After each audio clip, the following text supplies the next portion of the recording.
to A Taste of My Life, the show that takes a culinary trip back in time, serving up famous lives on a plate.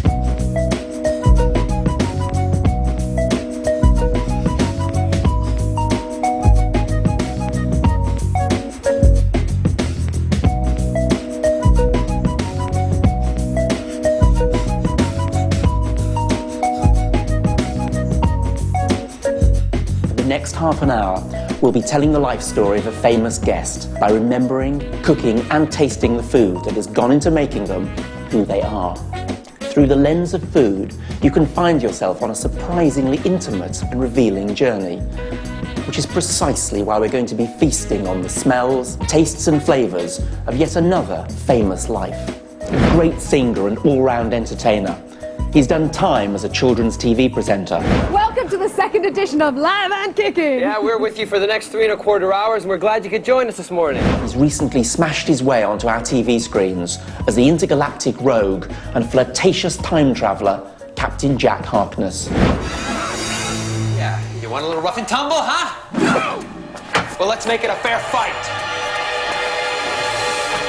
And he's found himself the judge of a group of musical wannabes. And you know, you won me over. You totally have won me over. I want to see you take more of a risk each time you do something. For me, that was just safe, and you can't be safe as a leading lady. Yeah. You got to push that limit, push the edge. Yes, today's special guest is, of course, John Barrowman. And so long as he doesn't rope me into singing a duet from The Sound of Music, coming up in today's show. Over in the US, John's family reduce him to tears as they remember the food of his youth. It's John's favourite banana bread. John. He talks about how he solved a problem like Maria. And I said, that's your Maria. And ex-Corrie star and friend Saran Jones issues him with a cooking challenge. I love you. Love you too.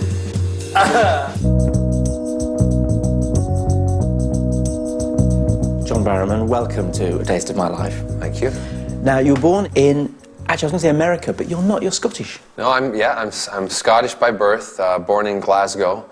You know, I think I screamed the place down when I was born, but yeah. I mean, do you remember much of Scotland? I do, actually. I have a lot of fond memories of Scotland, of growing up there. Specifically, Sundays when we would go to my grand's house. I can remember my brothers and sisters and I just thinking, oh, we don't want to go because it was the grandparents. But as soon as we walked in, it would be full of, like, cream cakes and Scotch pancakes and Victoria sponges, and that was always the incentive. That my mother loves to bake, and she'd either bake, there was the zucchini bread and banana bread, and that was my favorite. I mean, tell me about that. Zucchini is made with courgettes. Yeah. What you do is, if I am correct, it's basically the same kind of thing like the banana bread, but instead of putting in bananas, you put in courgettes, and you put in the skin, or I'm not sure if you put in the pulp of it because the pulp would be too watery. A classic American dessert. It's no surprise John ate this growing up in the United States. But don't worry, it's absolutely fine to use the whole courgette. This is something that you eat, you don't eat it as a cake, do you? You eat it No, it's a cake, it's sweet. It's sweet, it's not like a bread roll. It's not like that. Although we call it bread and they call that banana bread, it's still like a cake. Although I'm using walnuts and raisins, for that extra moistness, you can also throw in crushed pineapple. Sounds like carrot cake, green carrot cake. It is, but the thing is, depending on how much of the shavings of the skin you put in it, that's how green it will be. You get some flecks of green going through, but you still get that lovely brown. I mean, it's really good. It's really, people go, you know, courgettes and bread, but it's actually really, really delicious. But that's not all his mum was good at. My mother was casserole queen. She made this casserole, and it had, remember it vividly, chicken, it had broccoli, it had water chestnuts, it had a cream sauce, and it had onions that were crunchy, like toasted onions put on top, and then it was all baked. Okay. Right? Having pre-cooked your chicken for 30 minutes, make your sauce by adding stock and double cream. The reason I remember it so vividly is because we said we liked it, and we ate it like every other night. Although this casserole has broccoli, you could actually throw in pak choy or baby spinach. But remember, add them at the last minute to avoid soggy veg. She left my dad and I with a freezer full of stuff to cook. We pulled out one night, it was the chicken casserole. Fine, the next night, chicken casserole. Chicken casserole. We just got sick of the casserole. You can have too much of a good thing.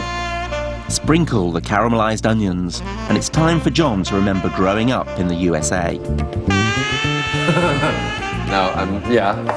This was the casserole that we just didn't want any more of, but I'm intrigued because it's been years since I've had it.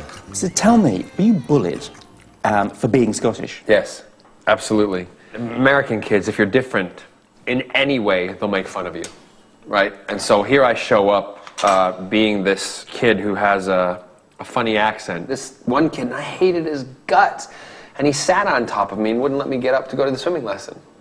And I stayed on this bus for an hour, and this was all because I spoke differently and just was a little different from the rest. Maybe the bullying in a sense and all that kind of stuff and being made fun of is what made me a little more kind of pushy and out there. It could have sent you the other way, though. Well, it could have, but I think it's because of my parents or my brothers and sisters never let me. I mean, if my brother heard anything said badly about me, my brother would have punched them.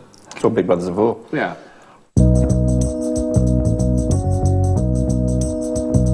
So how come the family ended up in the States? My father in 1970 and 71, first off, we were sent to the U.S. on it for a year, and then we went back to Glasgow. And I came back to Glasgow and had this American accent, and the first thing my mother said, the first thing that I did when I walked into the kitchen, I walked in and said, "Gee, Mom, what a cute little fridge you got." Because I was used to then all these massive, huge, great fridges. So in 76, my dad packed all of us up. Well, talking of America, I've got a little surprise for you. Right.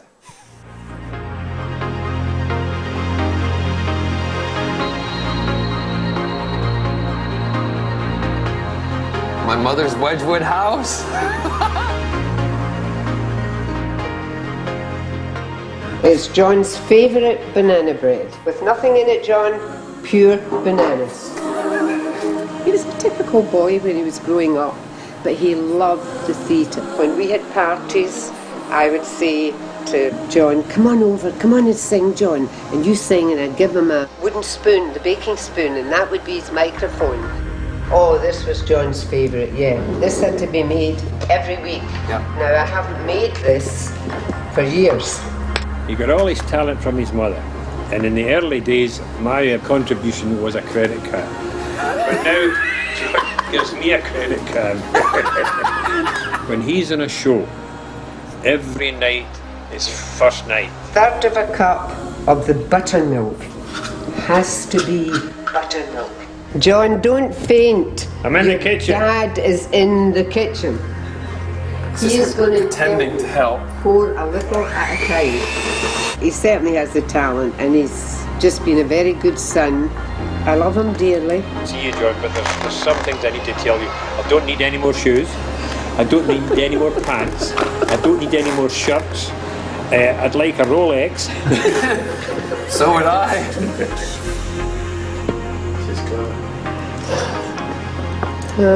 Oh, John. This takes me back years, John, when we used to do this. And then you would get the spoon, Like, and then I would smack your hand. So it's a pleasure to be making this for you, son.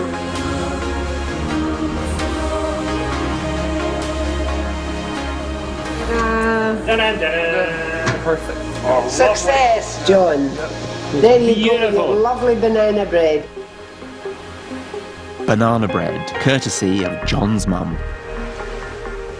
It's the banana bread, and it's been microwaved just slightly, and then you pour double cream over the top of it. Isn't that delicious? That takes me back. So I'm sort of picturing you as a little boy. And That. No. I'm picturing you wondering when you knew that whatever happened, you were going to end up doing what you're doing now. As a really little boy, about 4 or 5 years old, before we first went to the States, I remember Peter Pan, and I remember sitting in the balcony, and whoever was playing Peter Pan, they came up and they flew right in front of me and back, and I just remember that wow.